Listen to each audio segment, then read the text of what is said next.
Today's book is called The Tiger Prince. It's a folk tale. It's from China, and it's written and illustrated by Chen Yang Hong. So, in the beginning of this book, there's a very sad thing happens. A tigress's cubs are killed by hunters, and you may wonder, why is that? But it's beasts against man. But we're going to see a story that's about actually compassion and understanding and forgiveness. It's about a prince who learns to live like a tiger so he can learn to live like a man. Interesting. Let's get started. Deep in the great forest, the tigress is mourning the death of her cubs. Hunters came and killed them. She couldn't save them, and ever since she's been pacing back and forth, growling and prowling around the villages, her heart filled with sadness and hatred.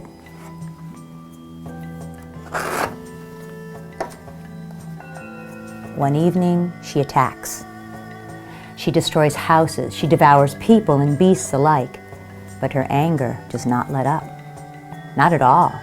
The next day, she attacks another village, and then another, and when night falls, all you can hear are the cries of terror everywhere.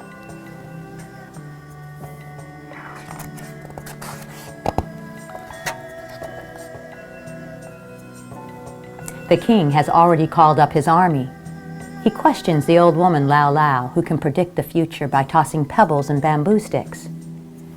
"Don't send out your army, Your Majesty," she says. "This will make the tigress even more fearsome. Only one thing can appease her in her fury. You must give her your son." "When?" "Sacrifice my son?" cries the king. "I promise, Your Majesty, no harm will come to him." The king and queen are heartbroken. Wen, however, seems neither sad nor frightened, and when he gets out of his warm tub, his small bundle is ready. The queen gives him a piece of jade to protect him. "Wherever you go, my child, I will be with you." When day breaks, the king brings Wen to the edge of the great forest. "Now you must go on alone. The tigress's territory is on the other side of this bridge. Don't be afraid. No harm will come to you."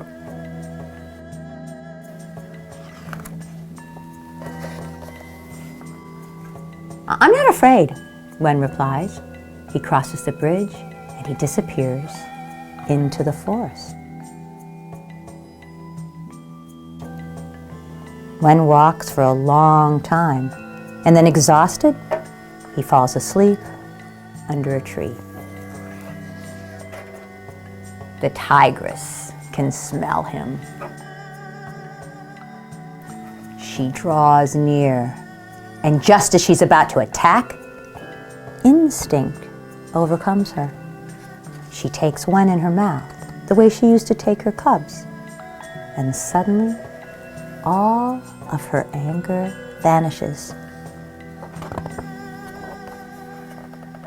Very gently, the tigress places Wen back on the ground and lies down beside him to keep him warm.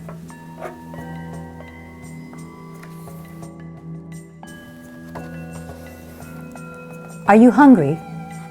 she asks Wen as soon as he wakes up, offering him the food that he brought in his little bundle. "Do you know how to dance the royal drum dance?" asks Wen. The tigress doesn't answer, but guides him across the mountain until they come to the entrance of a cave. The cave is a passageway that leads to the heart of the tigress's territory. Wen is filled with awe.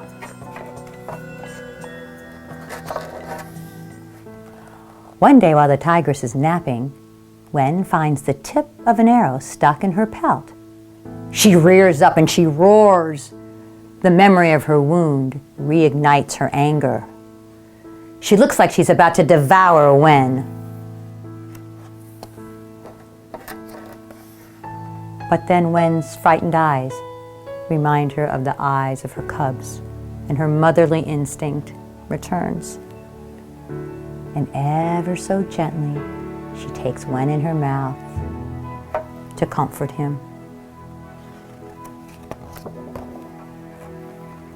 The tigress never attacks the villages again. She watches over Wen night and day and teaches him everything a little tiger needs to know. The seasons pass, and Wen grows up. Soon, the forest holds no more secrets for him.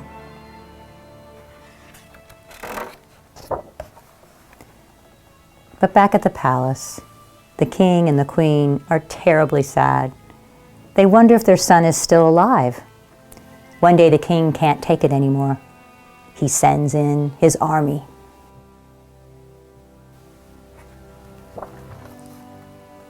The soldiers spread out through the forest, lighting fires. Wen and the tigress are trapped.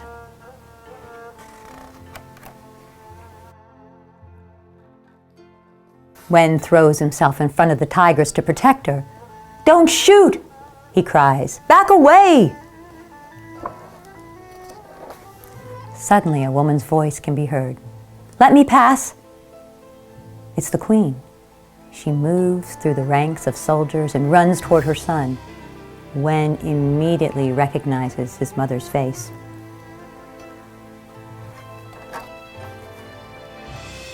"Tigress," he says, "this is my other mother.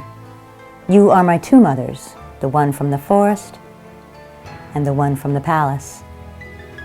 Now I have to return to the palace to learn what princes know. But I will come back often because I don't want to forget what tigers know."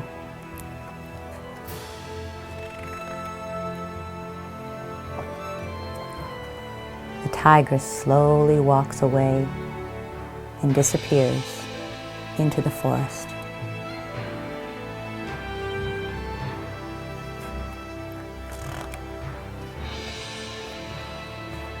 Every year, Wen comes back to visit the tigress, who waits for him at the cave's entrance.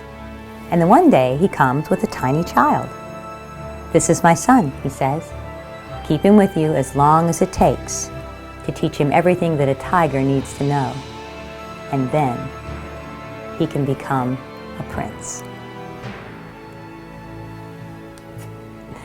This story was inspired, this folktale was inspired by a Chinese bronze piece of art. It's very ancient, and it's a tiger holding a young boy in its mouth. The story behind it is about a tiger who raised a boy, and that's where the story comes from. So if you'd like to learn more about a mother tiger and her cubs, there's a great film called Secret Life of Tigers on Nat Geo Wild. I'm going to send a link to that 4-minute clip so you can see it. And then you can watch the longer movie if you'd like.